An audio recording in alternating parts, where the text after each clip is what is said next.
Hello, this is Jeff Mims with SupplementMania.com and FitDaily.com, and today I want to talk to you about peak performance training. There's sort of a fallacy among people that you can always train to be in the best shape of your life, and the reality is that training at a really, really high level is tough on the body, and you can only handle it for a certain period of time, maybe 8 weeks, 12 weeks, something like that. You build up to a point where you're training as hard as you can, and then you start to cycle down. You give your body a rest. You can still be working out, but you start to give your body a rest, and then you cycle back up again.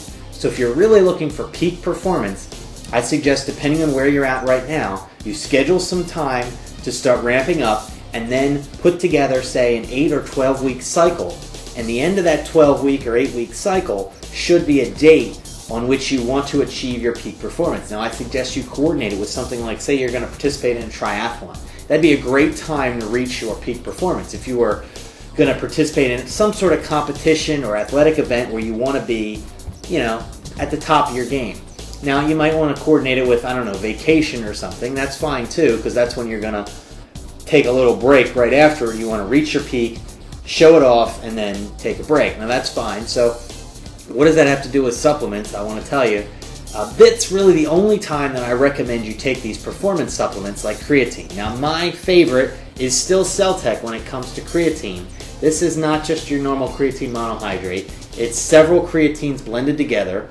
It's creatine anhydrous, creatine malate, creatine alpha-ketoglutarate, and a bunch of other ones, all mixed in a very special proprietary blend, and it's mixed with pharmaceutical-grade dextrose. You need that sugar to help pull moisture into the cells, pull water in, to volumize, and it's the energy source essentially for the muscles, that glucose that you need. So it's basically filled with glucose. Now, some people think you don't need the extra sugar. Maybe it is too much. I don't know, but I have really good results with this product. Some other products you're familiar with, I'm sure, Xience NO-xCG3. Now, this goes beyond creatine and moves into the creatine, glutamine, nitric oxide blends. This is also a good product. And then, of course, everybody knows NO-xplode, the BSN product. This, again, is creatine, glutamine, and nitric oxide, which is, L-arginine, alpha-ketoglutarate, that kind of thing. And this one has caffeine in it. So some people get kind of a tolerance to this product and have to take more and more and more. I haven't heard so much about that with the NO-xCG3, and I also don't know of anything like that with CellTech. But I can say that for these products, especially CellTech, I don't recommend creatine loading.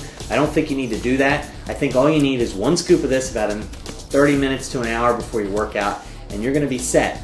I just recently did a video on a comparison between this SciFit Kre-Alkalyn creatine infusion, and CellTech just blew it away, and that's my personal experience. Nothing real scientific about it, but that's my opinion. So if you're going to use these legal performance supplements, and again, they are perfectly legal. They're legal in almost every competition out there that I've ever heard of, but they're not proven to be perfectly safe. So I don't think you should be using them unless you have a good reason, or maybe you're training for that peak performance. But when you get into your peak cycle, it's a good time maybe to try some creatine, add it into that 8-week cycle, say, and then as soon as you hit your peak, you're done, cut it off. You're going to start to go down, and that's what you want. Let your body rest a little bit. You can still be active. You don't have to sit around eating bonbons, but you can take a break, let your body recover for a couple weeks, and start to gradually cycle back up.